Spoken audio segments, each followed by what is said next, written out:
열왕기상 19장 19절에서 21절까지의 말씀 우리 한 절씩 교독하여 읽겠습니다. 엘리야가 거기서 떠나 사밧의 아들 엘리사를 만나니 그가 12 겨리소를 앞세우고 밭을 가는데 자기는 12째 겨리소와 함께 있더라. 엘리야가 그리로 건너가서 겉옷을 그 위에 던졌더니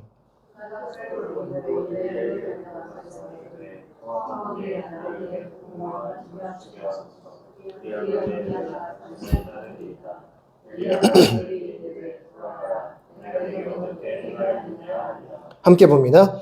엘리사가 그를 떠나 돌아가서 한 겨리소를 가져다가 잡고 소의 기구를 불살라 그 고기를 삶아 백성에게 주어 먹게 하고 일어나 엘리야를 따르며 수종들더라. 아멘.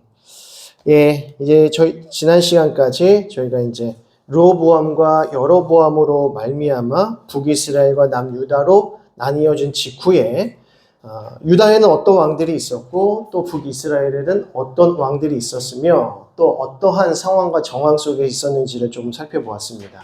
그래서 분열 직후에 먼저 유다 왕에 대해서 설명하는 내용들이 등장을 했습니다. 그래서 다윗 왕조가 계속 지속되어지더라. 그래서 다윗 왕조가 끊이지 아니하고 하나님께서 약속하신 대로 다윗의 왕조가 계속해서 이루어지고 있습니다.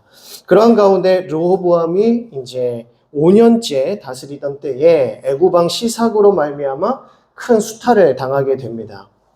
그래서 솔로몬이 만들어놨던 금방패라든지 여러 가지 금은 보화들을 다 빼앗기고 심지어 여호와의 성전에 있었던 예물들까지도 다 빼앗기는 상태가 되었다는 것이죠. 그러니까 솔로몬이 그 부국강병한 나라를 이루고 나서 계속해서 자신의 그 강함을 드러내고자 했었던 그 순간이 사실은 아무것도 아니더라. 참으로 허망한 일이더라라는 것입니다. 그래서 세상적인 것들, 세상적으로 높아지려는 것들, 많이 갖고 또 부유해지는 것들이 하나님 앞에는 큰 의미가 없다는 것입니다. 그래서 르호보암 5년에 남유다의 큰 이제 어려움들이 닥치기 시작했다라는 것을 이렇게 보여주고 있고요.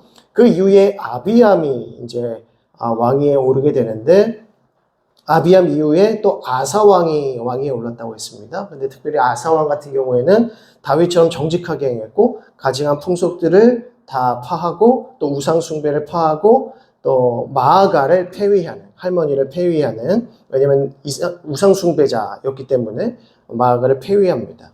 그렇게 해서 이제 선한 왕의 이제 또 평가를 받게 되는 것이죠. 다만 아람 왕을 너무나도 의지했다. 그래서 북이스라엘을 견제하는 가운데에서 아람 왕을 의지했던 그의 모습이 이제 좀 부정적인 부분으로 평가가 되는 것이고요. 그리고 북이스라엘은 참으로 완악한 백성들로 완악한 민족으로 점점점 변화되어집니다. 그래서 나답 왕 같은 경우에 여로보암 다음 왕이었죠. 나답 왕은 여로보암의 길로 그대로 행했고요. 또 바하사라고 하는 인물이 등장하는데 모반으로 인하여 나답을 죽입니다. 그래서 여로보암의 왕조가 바로 끝이 나고요. 바하사에 이어서 엘라가 또 왕위에 올랐지만 또 시므리의 모반으로 인하여서 또 바하사의 집 역시도 바로 바하사 왕조가 2대 만에 끊기게 됩니다. 그리고 시므리는 이제 군대 장관이었지만 정치력이 약했기 때문에 7일 천하, 곧 7일 만에 여러 그 오므리에게 압박을 당하면서 스스로 목숨을 끊게 됩니다. 그래서 바로 17일 만에 죽게 되고요. 그리고 이제 오므리가 이제 군대 장관이었는데 이 사람은 정치를 참 잘했고 그 주위 사람들에게 이제 평가가 좋았던 것입니다. 리더십이 있었다는 것이죠. 그래서 오므리가 시므리를 압박하면서 이제 시므리가 죽게 되었고 오므리가 이제 왕에 오릅니다. 이때 오므리가 왕위에 오르면서 이스라엘이 아니라 사마리아를 수도로 결정을 하면서 이제 드디어 탄탄한 왕조를 이어가게 되는 것이죠. 그래서 북이스라엘 민족 가운데 가장 부국했던 시기가 언제냐라고 했을 때 바로 이 오므리가 왕위에 오르고 아합 왕이 왕위에 올랐을 때입니다. 근데 이제 아합이 왕이 된 이후에는 아합의 이 완악함으로 인해서 하나님을 버리고 또 우상 숭배의 길로 나아가면서 그 왕조가 서서히 무너지게 되는 것을 보게 됩니다. 그래서 오므리에 이어서 아합이 왕이 되는 장면. 그래서 이스벨이 또 왕비로 세워지는데 이세벨은 바알과 아세라를 섬겼던 악독한 여인으로 등장을 하게 되는 것이죠.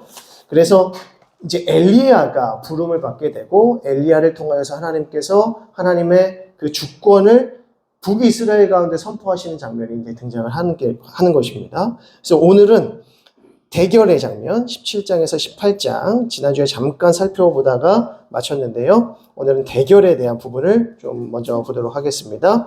가장 먼저 3년 가뭄이 있었다. 엘리야가 하나님께 부름을 받은 직후에 곧바로 아합에게 가서 가뭄을 선포합니다. 비가 내리지 않을 것이다. 내가 말하지 않는 이상 더 이상 비가 내리지 않을 것이다 라고 하는 내용을 선포를 하죠. 그러면서 하나님께서 엘리야에게 뭐라고 하십니까? 너는 여기서 떠나 17장 3절을 보시면 너는 여기서 떠나 동쪽으로 가서 요단 앞 그리시네가에 숨으라고 합니다. 그 이유인즉슨 이제 아합과 이세벨이 너를 잡으러 올 것이다. 너를 죽이러 올 것이니 숨어 있으라는 것입니다. 그래서 동쪽의 그리시네가 요단 동쪽에 있는 그리시네가에 숨어 있으면서 시냇물을 마시고요. 또 까마귀들을 통하여서 먹을 것을 공급받습니다. 왜 까마귀일까라고 했을 때 하나님께서 까마귀를 보내셔서 하나님의 사람들을 돌보시거든. 아합은 어떻습니까? 아합은 바알과 아세라를 섬기면서도 그들의 백성들을 전혀 돌보지 못하는 무능력함을 보일 수밖에 없었다는 것입니다. 하나님께서 비를 내리지 않으시니 하늘의 창을 닫으시니 아합과 이세벨이 할 수 있는 것이 없습니다. 그들의 백성들을 돌볼 수 있는 아무런 능력이 없었다는 것이죠. 그렇게 지극정성으로 섬겼던 바알과 아세라 씨는 그들을 위해서 해줄 수 있는 것이 아무도 없었습니다. 왜냐하면 그것들은 헛것이기 때문이죠. 그래서 까마귀를 통해서도 하나님은 하나님의 백성, 하나님의 사람을 먹이시더라는 것입니다. 그렇게 해서 까마귀를 통해서 먹이시는 하나님을 보고요. 7절을 보면 땅에 비가 내리지 아니하므로 얼마 후에 그 시내까지 마르게 되었더라라고 합니다. 그러니까 이 가뭄이 다만 북이스라엘 아합과 이세벨에게만 내린 것이 아니라 온 이스라엘 백성들에게, 북이스라엘 백성들에게 다 내렸고 심지어 엘리야에게까지도 그 가뭄이 미쳤다는 것입니다. 그러니까 엘리야 혼자서 풍성한 음식을 먹고 또 풍성한 음료를 마신 게 결코 아니었다는 것입니다. 그래서 엘리야의 모습을 그린 그런 그림들을 보게 되면, 작품들을 보게 되면 굉장히 비루하고 이렇게 노숙자와 같은 모습으로 이게 묘사된 것을 많이 볼 수가 있는 것이죠. 그만큼 가뭄은 엘리야까지도 곤비하게 했고 피곤하게 했다는 것을 알 수 있습니다. 자, 그 다음에 이어서 이제 사르밧으로 이동케 하신 하나님의 모습을 봅니다. 8절 보시면 여호와의 말씀이 엘리야에게 임하여 이르시되 너는 일어나 시돈에 속한 사르밧으로 가서 거기에 머물라. 내가 그 곳 과부에게 명령하여 내게 음식을 주게 하겠다라고 하죠. 그래서 그가 일어나서 사르밧으로 갔다라고 합니다. 저희가 이제 금요 기도회 때마다 이제 엘리야를 한 4주 동안 저희가 공부를 하면서 벌써 이 장면만 몇 번씩 지금 얘기가 나왔던 부분입니다. 그래서 설교라 또 이제 성경 공부랑 또 성경 읽기랑 같이 하니까 아마 더 이해하는 게 더 수월해지셨을 거고 더 정확하게 이제 뭐가 이렇게 좀 보이실 겁니다. 그래서 시돈이라고 하는 곳이 시돈이 어떤 땅이었습니까? 시돈에 속한 사르밧으로 가라라고 했잖아요. 시돈이 어디입니까?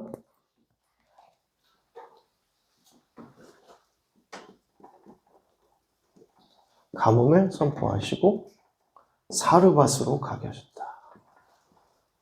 그래서 과부를 만나게 하시죠. 사르밧은 시돈에 있었던 땅인데 시돈은 이세벨의 고향입니다. 이세벨의 고향. 그러니까 바알과 아세라를 섬겼던 이세벨의 고향. 그러니까 이세벨의 아버지가 그 땅을 다스렸던 사람입니다.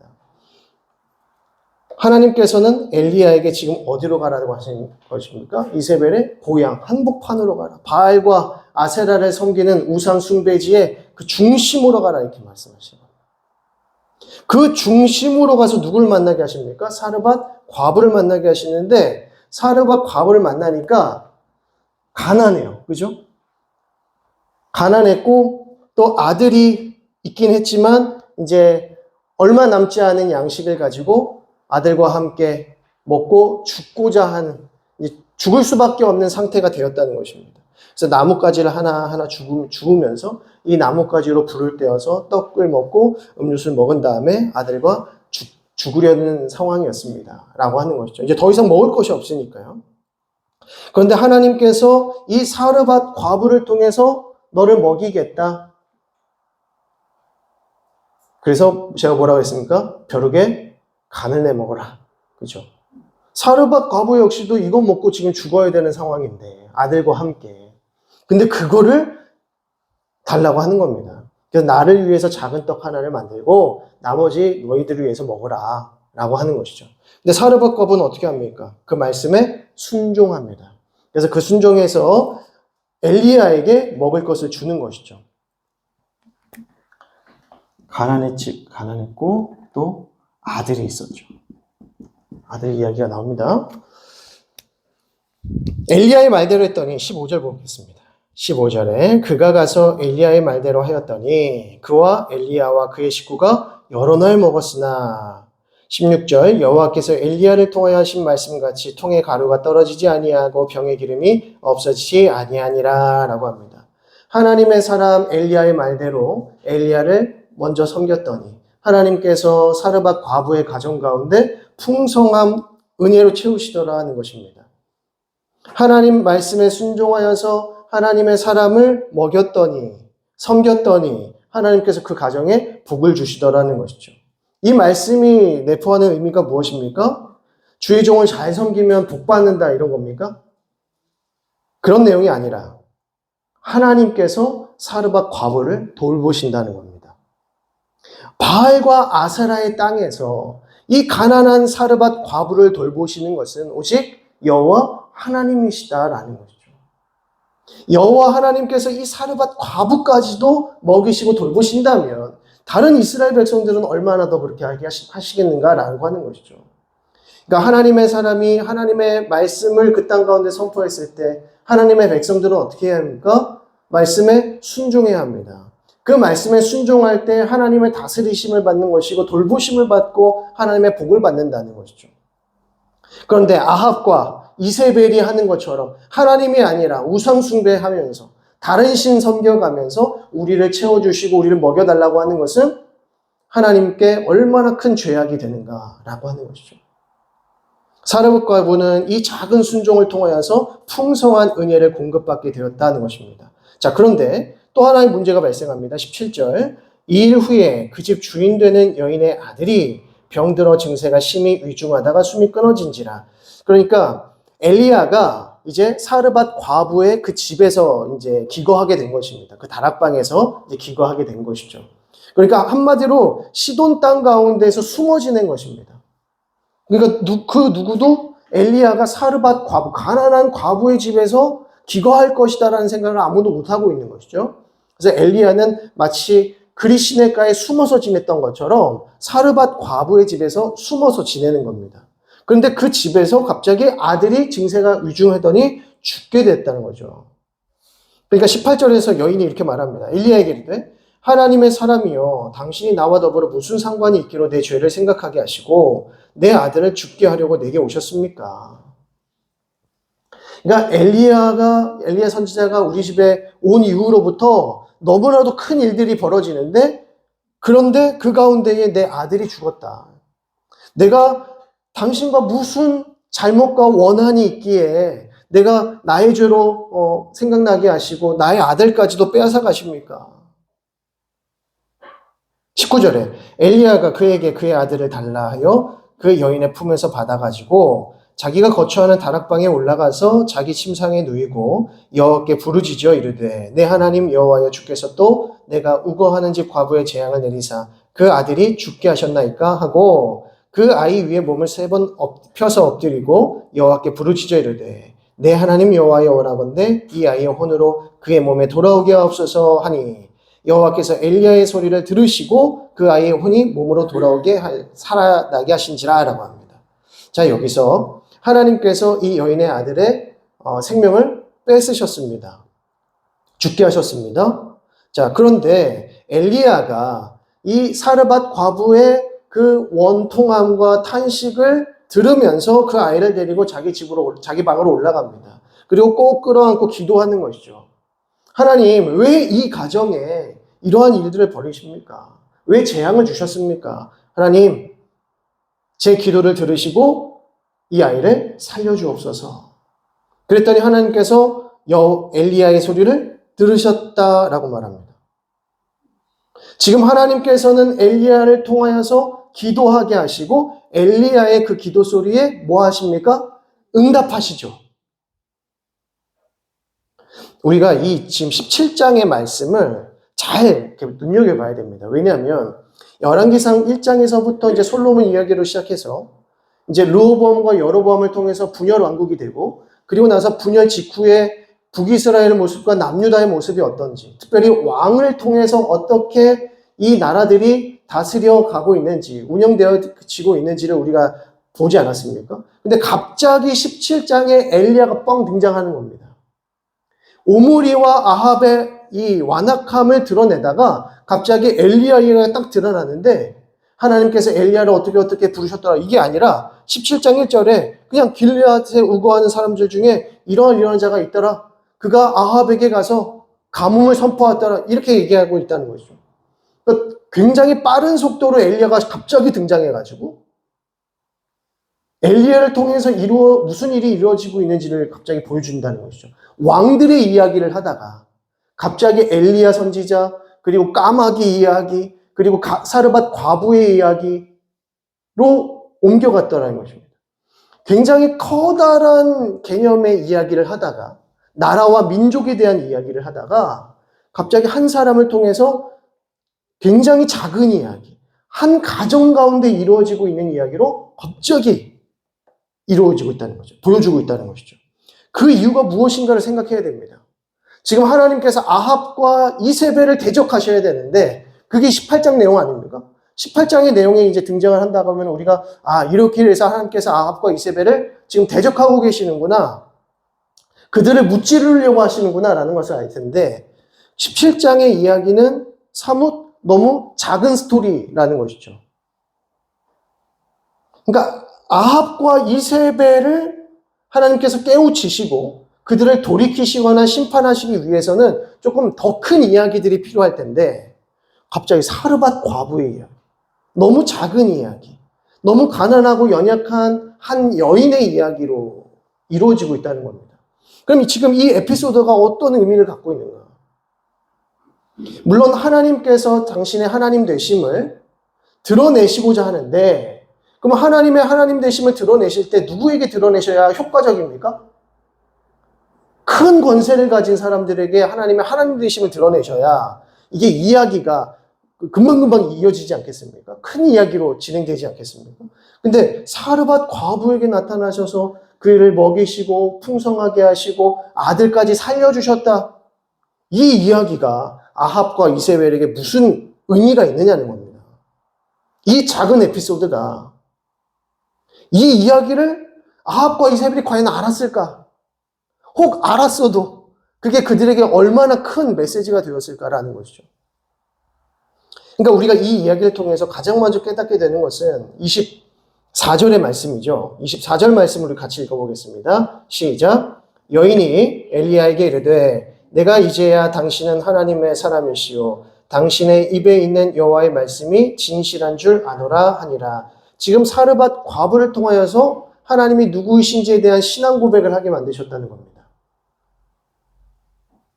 시돈 땅에 바알과 아세라를 섬기는 그 우상 숭배의 그 중심에서 가장 가련한 여인이 하나님에 대한 신앙 고백을 하고 있다는 것이죠. 이 장면을 통해서 하나님은 이 작은 여인을 통해서도 영광을 받으신다, 신앙 고백을 받으신다라는 것을 깨달을 수 있고 또 하나 중요한 것이 무엇입니까? 엘리야도 하나님께서 이 어린 아이를, 아들을 왜 뺏어가시는지 그 이유를 알았습니까? 몰랐습니까? 몰랐습니다. 그래서 아들이 죽은 것에 대해서 20절에서는 왜 이 과부의 집에 재앙을 내리십니까? 이렇게 말한다는 거죠. 그러니까 엘리야마저도 재앙이라고 표현을 합니다.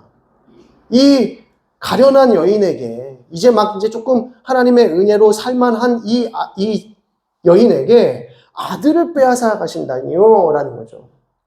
이것은 재앙입니다 라는 거예요. 그러니까 엘리야도 하나님께서 왜 이 여인에게로부터 이 아이를 뺏어 가셨는지 그 이유를 알 수 없지만 그 아이를 안고 다락방으로 올라가서 간절하게 기도하면서 하나님 이 아이를 살려주십시오. 근데 그 기도를 했더니 22절에서 여호와께서 엘리야의 소리를 들으셨다라고 하는 겁니다. 여기서 엘리야가 무엇을 깨달았을까요? 하나님께서 내 기도를 들으시는구나. 내 기도를 통해서 한 아이를 살리시는구나. 그 사건을 다른 이 가련한 여인이 보고는 하나님을 찬양하는 거죠. 이게 어떤 이야기겠습니까? 18장에서 일어나는 큰 내러티브의 하나의 이제 그림자가 되는 것이죠. 그림 언어가 되는 것입니다. 이와 똑같은 일들이 18장에서 큰 메시지로 이제 전달이 되어지는 것이죠. 자, 보도록 하겠습니다. 18장 1절을 보면 많은 날이 지나고 3년이 흐릅니다. 3년 동안에 이제 가뭄이 굉장히 심해졌겠죠. 2절 엘리야가 아합에게 보이려고 가니 그때 사마리아의 기근이 심하였다라고 말합니다. 기근이 너무 심해서 아합과 이세벨이 어떻게 했습니까? 엘리야를 어떻게든지 잡아 죽이려고 하지 않겠습니까? 이거 다 누구 때문이다? 엘리야 때문이다. 엘리야가 나에게 와가지고 이제 비 내리지 않을 겁니다라고 했으니까 이거 다 엘리야 탓 아닙니까? 엘리야를 어떻게든지 잡으려고 했겠죠. 그래서 엘리야 때문에 그 땅에 있었던 선지 생도들까지도 숨어 지내야 됐다라는 겁니다. 그래서 등장하는 인물이 누구냐면 오바댜 선지자입니다. 오바댜 선지자가 선지 생도들을 먹여 살리는 그 일들을 감당하고 있었던 거죠. 근데 엘리야가 이 오바댜 선지자를 만나서 오바댜 선지자에게 하나의 부탁을 합니다. 그것이 무엇이냐면 아합에게 가서 엘리야가 여기 있노라라고 전해라. 그래서 내가 아합을 만나겠다라고 하는 겁니다. 근데 오바댜 선지자가 뭐라고 합니까? 내가 진짜 아합에게 가서 당신이 여기 있다라고 말했을 때 다시 돌아왔는데 엘리야 당신이 없으면 나는 어떻게 됩니까? 나와 우리 선지생도들은 어떻게 되겠습니까? 내가 그들을 돌보고 있는데 어떻게 되겠습니까? 다 죽는 거 아닙니까? 그랬더니 엘리야가 뭐라고 말하냐면 15절 엘리야가 이르되 내가 섬기는 만군의 여호와께서 살아계심을 두고 맹세하노니 내가 오늘 아합에게 보이리라 라고 말합니다. 그러니까 3년이 지난 이후에 3년이 넘는 시간 동안 엘리야를 찾아볼 수가 없었다가 오바댜 선지자가 엘리야를 이제 막 만나서 아합에게 가라는 겁니다. 오바댜도 숨어 지냈는데 두려웠겠죠.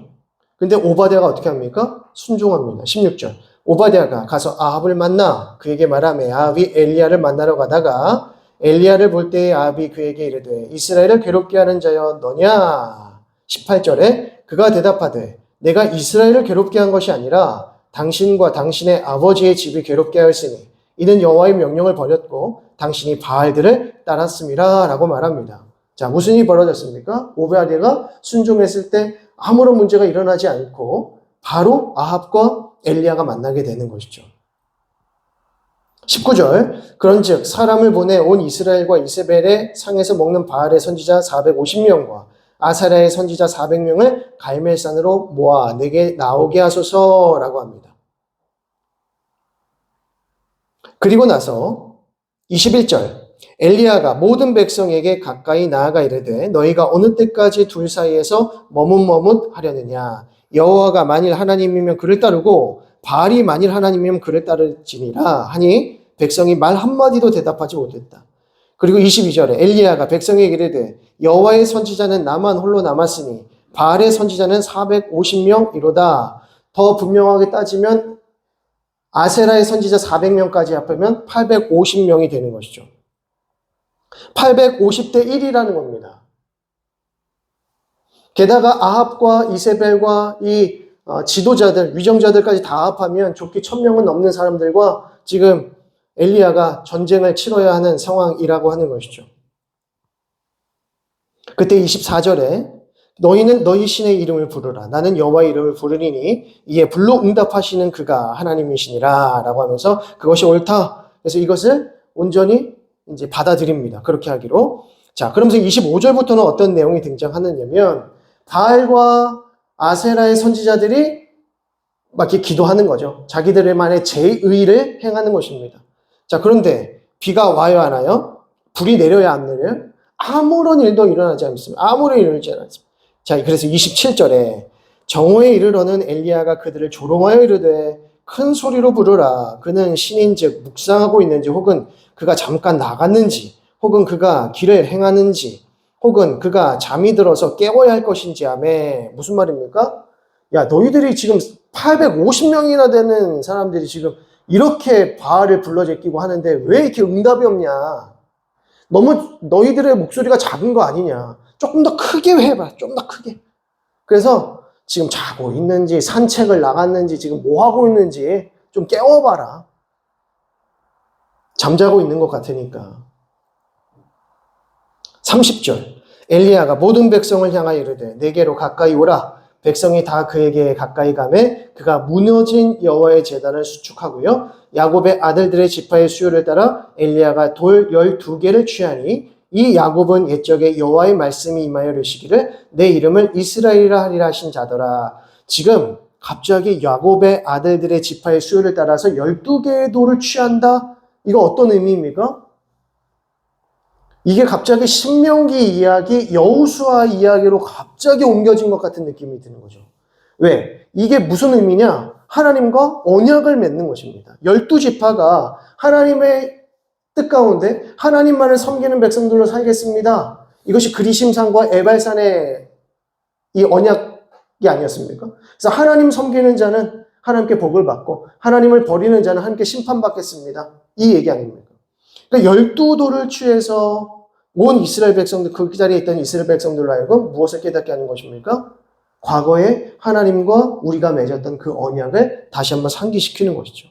자, 그 여호와의 이름이 바로 언약적 이름이라는 것입니다. 그래서 하나님께서 결국 어떻게 하시죠? 36절을 보시면 저녁 소재 드릴 때에 이르러 선지자 엘리야가 나아가서 말하되 아브라함과 이삭과 이스라엘의 하나님 여호와여 주께서 이스라엘 중에서 하나님이신 것과 내가 주의 종인 것과 내가 주의 말씀대로 이 모든 일을 행하는 것을 오늘 알게 하옵소서라고 합니다. 여기서 무슨 말 합니까? 아브라함과 이삭과 이스라엘의 하나님, 어떤 하나님이십니까? 언약의 하나님, 우리를 당신의 자녀 삼으시고 백성 삼으시는 하나님, 비록 우리는 불순종했지만 그 언약에 신실하신 하나님, 오늘 어떻게 하여 주옵소서? 응답하여 주옵소서라고 기도하고 있다는 것입니다. 지금 엘리야가 얼마나 큰 확신을 가지고 지금 기도하고 있을지 한번 생각해 보십시오. 사르밧 과부의 여인의 아들을 끌어안고 기도했을 때처럼 지금 엘리야는 이스라엘 백성들을 끌어안고 하나님 앞에 기도하고 있는 거예요. 하나님, 이스라엘 백성들을 어떻게 해주옵소서? 살려주옵소서. 사르밧 과부의 여인을 살리셨던 것처럼 이스라엘 백성, 하나님의 백성, 아브라함과 이삭과 이스라엘의 아들들, 이 자녀들을 살려주옵소서. 38절 이에 여호와의 불이 내려서 번제물과 나무와 돌과 흙을 태우고 또 도랑의 물까지 다 핥았다라고 합니다. 그리고 39절에 모든 백성이 보고 엎드려 말하되 여호와 그는 하나님이시로다. 여호와 그는 하나님이시로다. 이거 누가 한 고백입니까? 사르밧 과부가 한 고백이죠. 자기의 아들을 살려주신 하나님, 엘리야의 기도를 들으시고 엘리야를 통하여서 하나님 응답하시고 살려주셨다. 하나님만이 참 하나님이시다라고 하는 고백을 사르밧 과부가 했고 지금 누가 합니까? 그 장면을 지켜봤던 이스라엘 백성들이 하고 있다는 것이죠. 그러니까 이 열왕기상 17장의 이 작은 에피소드가 열왕기상 18장의 큰 에피소드에 이어지고 있다는 것이죠. 그대로 이어지고 있다는 것을 우리가 알 수 있습니다. 그렇게 해서 이스라엘 백성들이 하나님이 어떤 분이신지를 알게 되고 40절에 엘리야가 그들에게 이르되 바알의 선지자를 잡되 그들 중 하나도 도망하지 못하게 하라 하매 곧 잡은지라 엘리야가 그들을 기손 시내로 데려다가 거기서 죽였다라고 합니다. 다 몰살시킨 겁니다. 다 진멸시킨 겁니다. 41절 엘리야가 아합에게 이르되 올라가서 먹고 마시소서 큰 빗소리가 있나이다 라고 합니다. 이제 아합 왕에게 뭐라고 말합니까? 이제 올라가서 먹고 마시소서. 어디로 올라가라는 말입니까? 거기 갈멜산의 꼭대기에 올라가서 이제 어떤 장면이 보이는지를 보여주고자 하는 것이죠. 그래서 큰 빗소리가 납니다. 이렇게 얘기합니다. 그런데 43절을 보시면 그의 사환에게 이르되 올라가 바다 쪽을 바라보라. 그가 올라가 바라보고 말하되 아무것도 없나이다. 이르되 7번까지 다시 가라 라고 합니다. 갈멜산이 어딘지 아시죠? 갈멜산을 보면 갈멜산은 지중해에 이게 혹시 지도 있으신 분들은 한번 보시면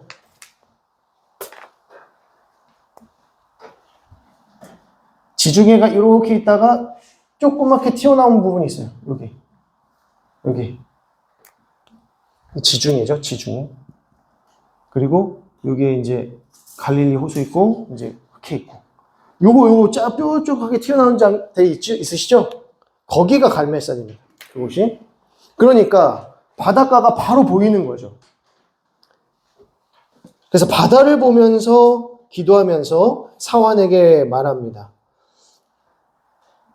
그때 사환이 뭐라고 해요? 아무것도 보이지 않습니다. 라고 했더니 엘리야가 7번까지 다시 가라 라고 합니다. 7번까지. 그래서 44절 7번째 이르러서는 그가 말하되 바다에서 사람의 손만한 작은 구름이 일어나나이다. 이르되 올라가 아합에게 말하기를 비에 막히지 아니하도록 마차를 갖추고 내려가소서 하니라. 조금 후에 구름과 바람이 일어나서 하늘이 캄캄해지고 큰 비가 내리는지라 아합이 마차를 타고 이스라엘로 올라가니라고 합니다. 46절에 여호와의 능력이 엘리야에게 임함에 그가 허리를 동이고 이스라엘로 들어가는 곳까지 아합 앞에서 달려갔다라고 합니다. 자, 여기서 이제 엘리야가 사환에게 7번까지 갔다 오라 이렇게 얘기합니다. 빗소리가 들리나이다. 이제 곧 비가 내릴 겁니다. 그래서 사환에게 비가 오는지 봐라. 비가 안 오는데요, 선생님. 7번까지 다시 보라. 7번째 됐을 때 작은 이 구름이 만들어지더니 순식간에 어두워지고 큰 바람과 함께 폭풍우가 일어나더라는 겁니다. 큰 비가 내렸다라고 말하는 것이죠. 그러면 우리는 이런 질문을 할 수 있게 됩니다. 왜 7번을 해야 될까? 왜 7번인가? 그냥 한 번에 그 일이 일어나면 안 되는 것인가? 라고 하는 생각이 듭니다. 근데 왜 7번을 하게 하실까요? 7번 하면 언제도 또 생각나시죠? 이제 나중에 이제 엘리사 이야기를 보게 되면 나아만 장군, 아람 왕의 이제 나아만 장군이 나병에 걸렸는데 나병에 걸린 나아만 장군에게 뭐라고 말하냐면 요단강에 가서 7번 씻으라 이렇게 말합니다. 7번 씻으라. 아니 한 2번, 3번 정도 씻으면 나으면 되겠지. 왜 7번을 씻으라고 하는 것인가? 7번은 어떤 의미겠습니까? 이제 우리가 흔히 아는 이제 완전수라고 하는데 이 완전수의 개념은 뭐냐? 순종이죠. 그러니까 하나님께서 반드시 비를 내리실 것이다. 반드시 나아만의 병을 낫게 하실 것이다라고 하는 그 확신과 믿음이 우리의 순종을 통해서 나타나는데 그 순종은 7번까지라도 하나님께서 응답하실 때까지라는 의미입니다. 하나님께서 비를 주실 때까지 기도하는 것이죠. 여러분 우리는 딱 기도하고 순종하면 딱 한 번의 순종을 하나님께서 역사하시길 원하지 않습니까? 순종했는데 하나님께서 해주셔야지. 내가 순종했는데. 내가 믿음으로 순종했는데. 근데 하나님께서 보시는 것은 그래 너의 순종이 참 기특하다. 근데 믿음으로 순종했는지를 보시는 거죠. 그 믿음을 보시기 위해서 7번까지라도 우리가 할 수 있는 만약에 7번째 때 안 됐어요. 7번째 구름도 안 떴어요. 그럼 어떻게 됩니까? 내려와. 오늘 아닌가 보다. 이렇게 합니까? 내일 다시 해보자 이겁니까? 엘리야가 어떻게 했을까요? 올라가라 또. 아무것도 안 오는데요? 또 올라가라. 분명히 그렇게 했을 거라는 거예요. 그러니까 순종이 무엇이냐, 믿음이 무엇이냐라고 했을 때 하나님께서 이렇게 하시겠다라고 하는 그 말씀 붙들고 하나님께서 주실 때까지 응답하실 때 왜 응답 주신다고 했으니까. 근데 중요한 것은 이게 몇 번째 때 언제 주실지는 하나님의 뜻에 달려있는 거죠. 그러니까 우리가 7번이라도 그 다음이라도 우리가 계속해서 순종하는 모습을 보여야 된다는 것입니다. 그래서 예수님께서 이제 제자들에게 원수를 용서할 때 몇 번이나 용서해야 되겠습니까? 라고 했을 때 70번씩 7번, 그럼 몇 번입니까? 49번이 아니라 490번까지 용서해라. 491번째는 용서해주지 마라. 이런 뜻이죠. 끝까지 용서하라는 거죠. 끝까지. 이게 순종이고 이게 믿음이라는 겁니다. 자, 이렇게 해서 큰 비가 내리게 되고요. 놀라운 이제 일들이 일어나면서 이제 아합의 이 가뭄, 북이스라엘의 가뭄이 그치게 됩니다. 자, 이쯤 되면 아합이 이제 어떻게 반응해야 될까요? 하나님 앞에 회개하고, 하나님의 어떠하심을 깨닫게 되고, 바알과 이제 아세라를 다 폐기하고, 이세벨을 폐위시키고, 그죠? 하나님 앞에 이제 거룩한 백성들로 살기 위해서 순종의 삶, 율법을 회복하고 하나님의 제사를 회복하는 이 일들을 해야 되는데 아합은 또 어디 가버리고 갑자기 누가 등장합니까? 19장 1절 아합이 엘리야가 행한 모든 일과 그가 어떻게 모든 선지자를 칼로 죽였는지를 이세벨에게 말하니 이세벨이 사신을 엘리야에게 보내어 이르되 내가 내일 이맘때에는 반드시 내 생명을 저 사람들 중 한 사람의 생명과 같게 하리라. 그렇게 하지 아니하면 신들이 내게 벌 위에 벌을 내림이 마땅하니라 한지라 라고 하죠. 이세벨은 참으로 악독한 여인입니다. 하나님이 누구신지 전혀 모르는 거예요. 근데 아합에게 하나님께서 자기 자신을 보이셨는데 아합이 어떻게 됩니까?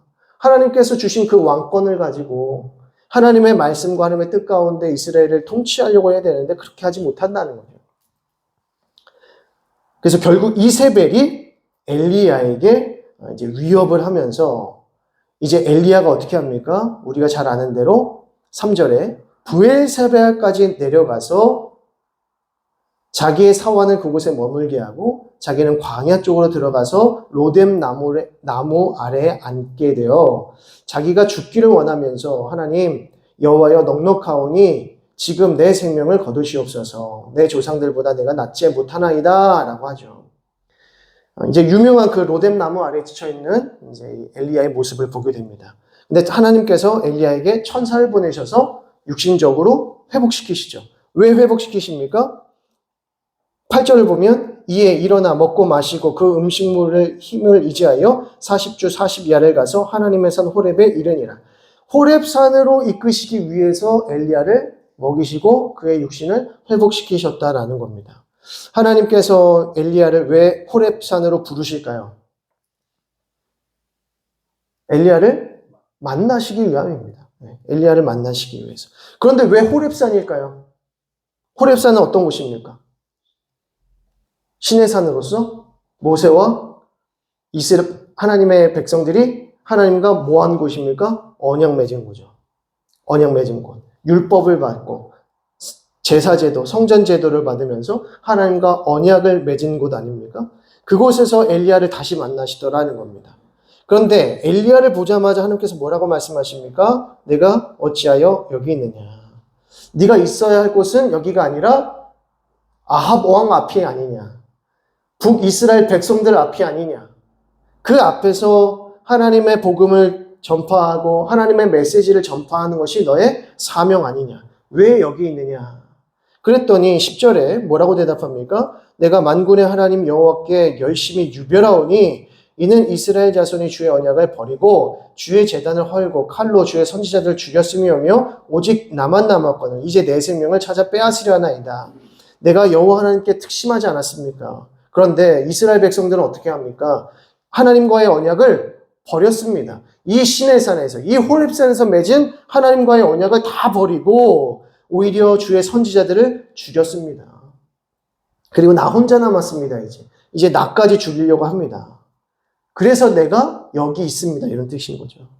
11절에 여호와께서 이르시되 너는 나가서 여호와 앞에서 산에 서라 하시더니 여호와께서 지나가시는데 여호와 앞에 크고 강한 바람이 산을 가르고 바위를 부수나 바람 가운데 여호와께서 계시지 아니하며 바람 후에 지진이 있으나 지진 가운데도 여호와께서 계시지 아니하고 12절에 세미한 소리가 있는지라. 그래서 그 세미한 음성 가운데 엘리야를 만나 주시는 거죠.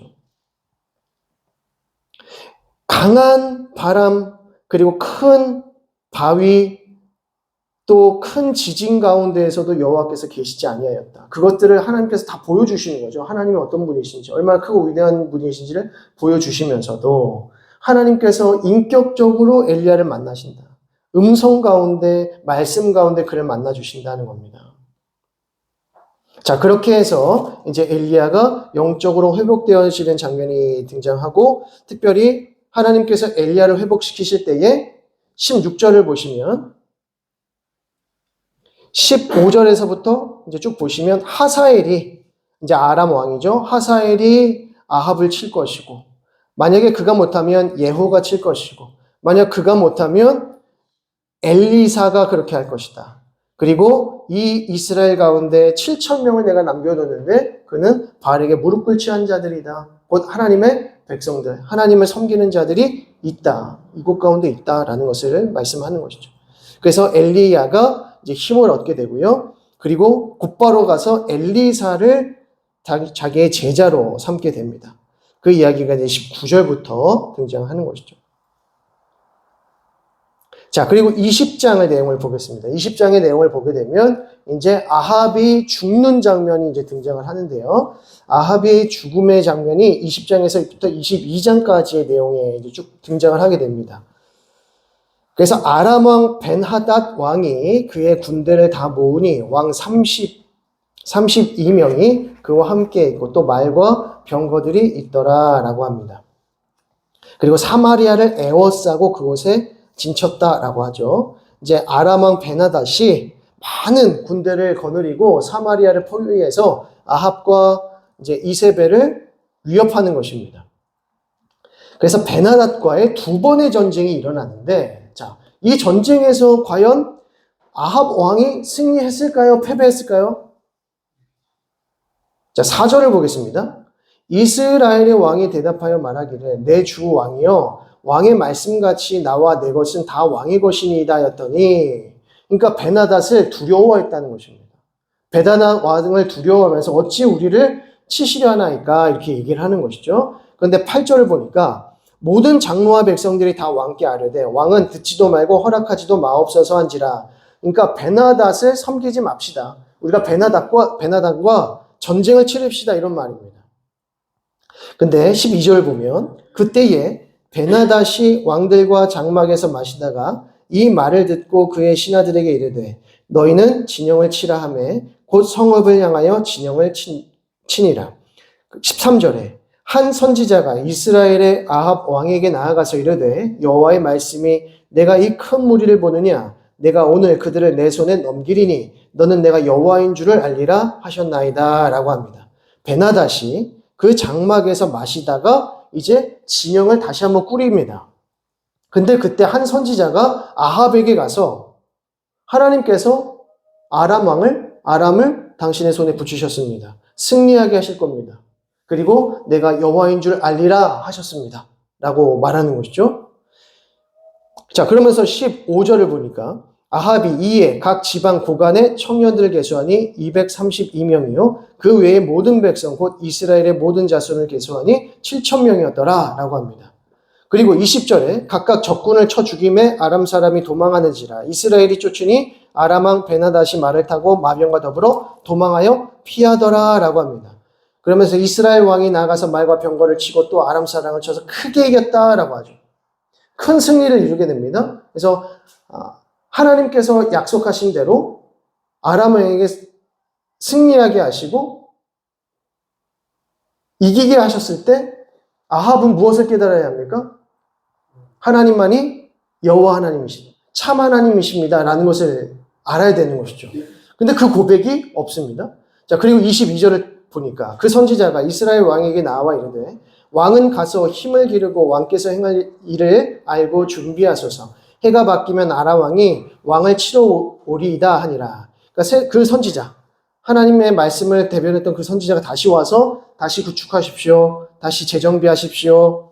곧 치러 올 것입니다. 그가 다시 올 겁니다. 라고 하는 거죠. 그러면서 23절에 아람 왕의 신하들이 왕께 아뢰되 그들의 신은 산의 신이므로 그들이 우리보다 강하였거니와 우리가 만약 평지에서 그들과 싸우면 반드시 그들보다 강할 것입니다. 라고 합니다. 그러면서 26절에 해가 바뀌니 베나닷이 아람 사람을 소집하고 아벡으로 올라가서 이스라엘과 싸우려 했다라는 것입니다. 산에서는 우리가 졌지만 평지에서는 우리가 능히 이길 수 있습니다라고 하는 거죠. 그러니까 이제 아람 사람들은 무슨 생각하는 겁니까? 우리가 진 것은 이 지형이 안 좋았기 때문이다라는 것이죠. 근데 아합 왕이 이길 수 있었던 그 원인과 이유는 무엇입니까? 하나님이 이기게 하셨기 때문이죠. 자, 그러면서 다시 28절을 보시면 그때에 하나님의 사람이 이스라엘 왕에게 나와 말하여 이르되 여호와의 말씀에 아람 사람이 말하기를 여호와는 산의 신이요 골짜기의 신은 아니라 하는도다. 그러므로 내가 이 큰 군대를 다 내 손에 넘기리니 너희는 내가 여호와인 줄 알리라 하셨나이다 아니라. 무슨 말입니까? 지금 아람 사람들은 산에서 우리가 졌지만 평지에서는 우리가 능히 이길 수 있다라고 생각하면서 오고 있습니다. 그런데 아합 왕에게 뭐라고 말합니까? 당신이 승리할 것입니다. 그리고 내가 여호와인 줄을 알리라 라고 하셨습니다. 라고 하죠. 그리고 나서 30절에 그 남은 자는 아벡으로 도망하여 성읍으로 들어갔더니 그 성벽이 그 남은 자 27,000명 위에 무너지고 베나닷은 도망하여 성읍에 이르러 골방으로 들어가니라. 큰 패배를 당하고 베나닷은 도망갔다라고 하죠. 그런데 도망한 베나닷을 아합이 어떻게 해야 되겠습니까? 그렇죠. 진멸해야 됩니다. 자, 그런데 34절 보니까 베나닷이 왕께 아뢰되 내 아버지께서 당신의 아버지께서 빼앗은 모든 성읍을 내가 돌려보내리이다. 또 내 아버지께서 사마리아에서 만든 것 같이 당신도 다메섹에서 당신을 위하여 거리를 만드소서. 아합이 이르되 내가 이 조약으로 인해 당신을 놓으리라 하고 이에 더불어 조약을 맺고 그를 놓아주었다라고 합니다. 우리 아버지에게서 빼앗았던 우리 아버지 때 빼앗았던 그 성읍을 다시 돌려주겠으니까 그리고 길을 만들어 드리겠으니까 저를 놓아주십시오. 이 조약을 맺고 놓아줬다는 겁니다. 그때의 35절에 선지자의 무리 중 한 사람이 여호와의 말씀을 그의 친구에게 이르되 너는 나를 치라하였더니 그 사람이 치기를 싫어하는지라 라고 합니다. 이게 무슨 말이냐면 그때 그 선지자가 다른 선지자에게 나타나서 나를 때려라 라고 했는데 그 친구는 때리지 않았어요. 근데 그 친구는 결국에 사자에게 찢겨 죽게 됩니다. 저주를 받아서. 그러니까 하나님의 말씀에 순종하지 않았다는 것이죠, 선지자가. 근데 또 다른 선지자를 만나서 나를 치라라고 했더니 그 사람은 그 선지자를 막 뺐어요. 그래가지고 완전히 이제 몰골을 이제 어렵게 만든 것이죠. 그런 다음에 어떻게 합니까? 41절을 보니까 그가 급히 자기의 눈을 가린 수건을 벗으니 이스라엘 왕이 그는 선지자 중에 한 사람인 줄을 알아본지라. 그가 왕께 아뢰되 여호와의 말씀이 내가 멸하기로 작정한 사람을 내 손으로 놓았은즉 내 목숨은 그의 목숨을 대신하고 내 백성은 그의 백성을 대신하리라 하셨나이다 라고 합니다. 그러니까 이 선지자가 아합을 만나기 위해서 치장을 한 겁니다. 수건을 둘러쓰고 자기의 얼굴이 누군지 모르고 이제 아합 왕에게 간 것이죠. 아합 왕을 왜 속였을까요? 속이지 않고 바로 가려고 했으면 아합이 만나주지 않으려고 했겠죠. 왜냐하면 자기가 하나님의 뜻을 거역했기 때문에. 2번이나 그렇게 하지 않았습니까? 그런데 이 선지자는 자기를 숨기면서까지 아합에게 찾아가서는 당신의 목숨을 대신할 것이고 당신의 백성도 그의 백성을 대신하리라 하면서 그의 왕조와 그의 다스림이 이제 얼마 남지 않았다는 것을 말해줍니다. 자, 21장의 내용을 보시면 나봇의 포도원 내용이 등장하는데 이 내용은 제가 짧게 요약을 해드리면 아합 왕이 나봇이라고 하는 사람의 포도원을 탐내어서 그 땅을 사고 싶은 겁니다.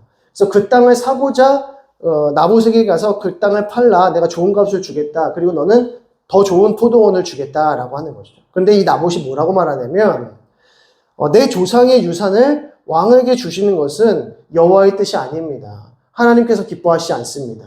하나님께서 주신 그 약속의 땅을 남에게 사고 파는 것은 하나님께서 기뻐하시는 뜻이 아닙니다. 라고 하죠. 그 말이 옳다는 것을 알고 집에 돌아와서 근심하는 겁니다. 밥도 못 먹고 왕이. 그래서 이세벨이 그 모습을 보더니 이건 안 되겠다. 그래서 이세벨이 이제 모략을 짜가지고 그 땅에 나봇의 포도원이 속해 있는 그 땅 장로들에게 편지를 보내어서 얘 죽이고 그 땅을 나한테 달라라고 하는 이야기를 이렇게 합니다.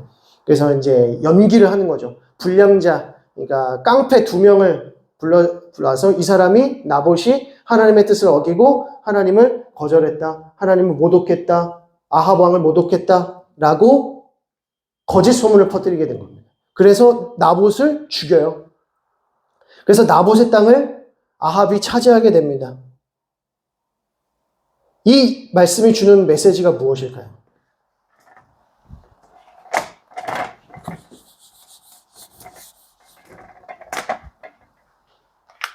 이제 여기 두 번째 때 이제 나봇의 포도원 이야기가 나오는데요.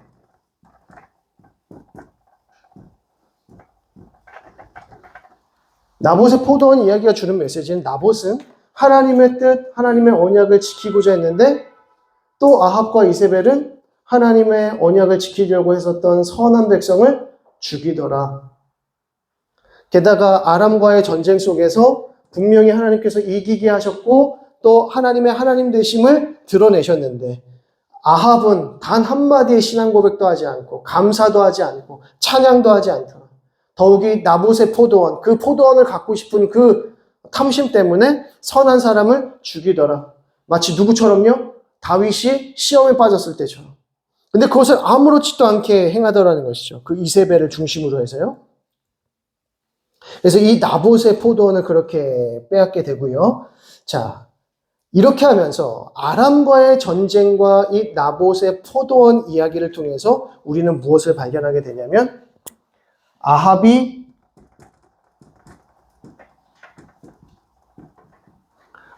죽어야 되는 그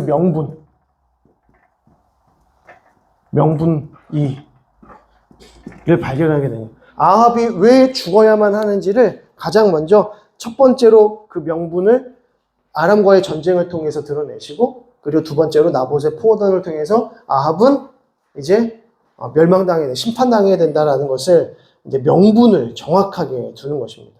이제까지의 죄만 해도 아합은 충분히 심판을 당할 만했는데 실제로 이제 아합을 하나님께서 심판하시기 위해서 하나하나 두시는 겁니다. 그러니까 우리가 이걸 보는 거죠. 하나님께서 왜 아합을 도와주시는가? 왜 아합 왕을, 이 악한 왕을 왜 이기게 하시는가? 그것도 2번이나 이기게 하시는가? 게다가 선지자까지 보내셔가지고 그 선지자를 통해서 이기게 하시겠다라고 말씀하시면서 승리를 주게 하셨는가? 왜 그렇게 하신 겁니까? 이 완악한 죄인을 복 주신 것인가? 그거 아니라는 거죠. 아무리 완악한 자라도 하나님께서 복 주실 수 있다. 이런 메시지입니까? 그런 메시지가 아니라는 거죠. 이 메시지의 핵심은 무엇인가? 아합은 심판받으리라. 하나님께서는 분명히 아신 거죠. 하나님께서 이렇게 하셔도 그는 하나님께 영광 올려드리지 않을 거예요. 하나님께서 이렇게 하셔도 그의 마음은, 완악한 마음은 변하지 않을 것이라는 것을 안 거예요. 게다가 나봇의 포도원 이야기를 통해서 더 그것을 확실하게 하시는 거죠. 자, 그렇게 해서 이제 너의 집을 끊겠다. 이제 이세벨 통해서 네가 이렇게 했으니 내가 너의 집을 망하게 할 것이다 라고 했는데 놀라운 일이 벌어집니다. 놀라운 일이 벌어지는데 그 내용은 무엇이냐? 아합이 회개해요. 아합이 회개를 합니다. 자, 27절을 보시면 아합이 이 모든 말씀을 들을 때에 그의 옷을 찢고 굵은 배로 몸을 동이고 금식하고 굵은 배에 누우며 또 풀이 죽어 다니더라. 여호와의 말씀이 디셉 사람 엘리야에게 임하여 이르시되. 이런 걸 보면 아합은 굉장히 소극적이고 뭐랄까 조금 불쌍한 티를 좀 자주 내는 그런 스타일입니다. 좀 소심하다 그래야 되나? 그래서 이제 나봇의 포도원을 이제 나는 안 팔 겁니다. 라고 했더니 또 의기소침해서 밥도 못 먹고 근심하고 있다가 이세벨이 그걸 또 다 이제 완악한 마음으로 다 이제 정리해주고. 그래서 또 신났다가 또 하나님께서 또 뭐라고 하시면 또 의기소침해가지고 막 이렇게. 그런데 29절 보니까 아합이 내 앞에서 겸비함을 내가 보았느냐. 그가 내 앞에서 겸비함으로 내가 재앙을 저의 시대에는 내리지 아니하고 그 아들의 시대에야 그의 집에 재앙을 내릴 것이다 라고 합니다. 야, 이게 무슨 뭐 얼마나 큰 겸비함이라고, 얼마나 대단한 회개라고. 뭐 산당을 없앴습니까? 바알을 파괴했습니까? 아세라를 폐기했습니까? 아니면 이세벨을 돌려보냈습니까? 지금 한 것이라고는 아무것도 없이 그냥 의기소침하게 그냥 하나님 앞에 그냥 불쌍한 척 한 것뿐인데, 하나님께서 뭐라고 하시냐면 내 앞에서 겸비함을 보였다라고 말해요. 그러니까 하나님의 은혜가 얼마나 큰가.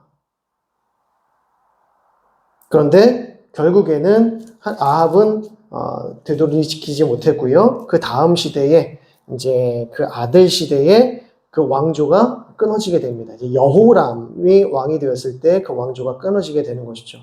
그리고 결국에는 이제 아합이 죽게 됩니다. 어떻게 해서 죽게 되는가? 아합 왕과 남유다의 왕이었던 여호사밧 왕이 손을 잡고 다시 아람 왕을 치러 올라갑니다. 왜냐하면 아람 왕이 약속을 안 지킨 거예요.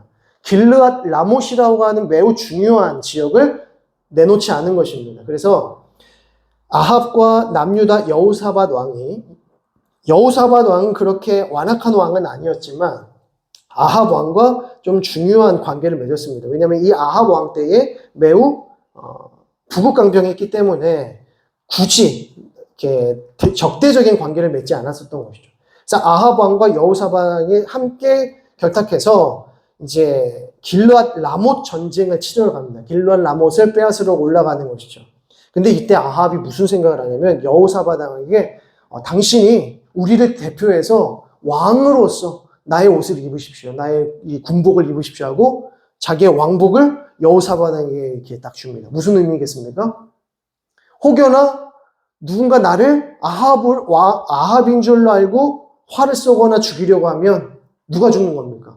여호사밧이 죽는 거죠. 근데 여호사밧은 그렇게 생각하지 않고 지금 나를 대우해 주는구나, 나를 높여 주는구나 하고 그곳을 딱 입습니다. 근데 놀라운 일은 우연히 쏜 화살에 아합이 그 화살을 맞고 죽습니다. 여호사밧에게는 아무런 일도 일어나지 않고 아합 왕은 그냥 돌아다니다가 따라다니다가 갑자기 활에 맞아서 죽게 되는 장면이 등장하죠. 그래서 죽게 될 때쯤에 마차를 탑니다. 그 마차를 타서 올라타서 이제 본국으로 돌아가려고 하는데 돌아가는 길에 이제 죽게 되는 것이죠. 근데 그 피 흘림이 많아서 그 마차에 피가 뚝뚝뚝 떨어지는 겁니다. 그랬더니 그 떨어진 피를 개가 핥아 먹었다라고 하죠. 이것이 하나님의 저주의 내용이었습니다. 네가 죽을 때에 너의 피를 개들이 핥을 것이며 라고 하는 말씀이 등장하는 거죠. 그래서 결국 아합이 비참한 죽음을 맞게 됩니다.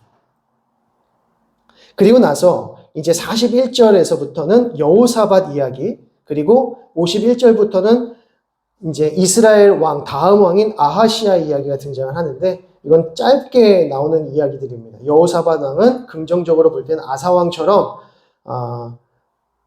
상당 우상 숭배자들도 다 파괴하고, 그러니까 아사 왕, 선한 왕의 모습을 잘 따라왔지만 부정적인 부분은 무엇입니까? 아합 왕과 너무 가까이 지냈다. 그리고 아합의 딸이었던 아달랴와 정략 결혼을 맺었다. 근데 이것이 후대에 악영향을 미치게 되는 것이죠. 그리고 이제 북이스라엘의 아하시아 왕은 아합과 이세벨의 길로 그대로 행했고 바알을 섬겼고 여로보암의 길로 행했다라고 하면서 이제 열왕기 상의 내용이 끝이 납니다. 여기까지가 이제 열왕기상 분열 시대 첫 번째 시대의 끝입니다.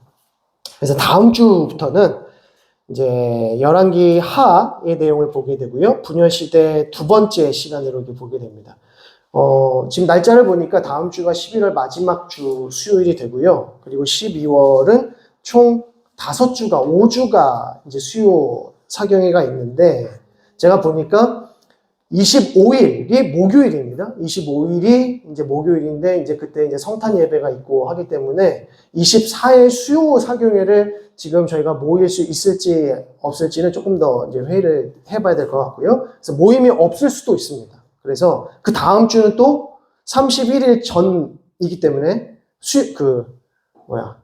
성구영신 예배 전날이기 때문에 그날은 또 못 모이고요. 그 다음 주는 특별 새벽 기도이기 때문에 수요 상경회가 없습니다. 그러니까 3주간을 저희가 모임을 못 할 수 있기 때문에 저희가 다음 주부터 이제 12월 셋째 주까지 총 4주간에 걸쳐서 열왕기 하의 내용을 조금 끝마치려고 합니다. 그래서 이번에는 열왕기 하의 내용까지 딱 마친다라고 생각하시면 되겠습니다.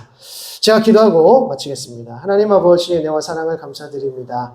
하나님 분열 왕국 시대를 바라보면서 하나님을 거스르고 하나님의 언약을 지키지 못하였던 이스라엘 백성들이 얼마나 하나님 앞에 완고한 마음으로 하나님께 불순종하며 하나님이 누구이신지도 알지 못하는 지경에 이르렀는지 보게 되었습니다.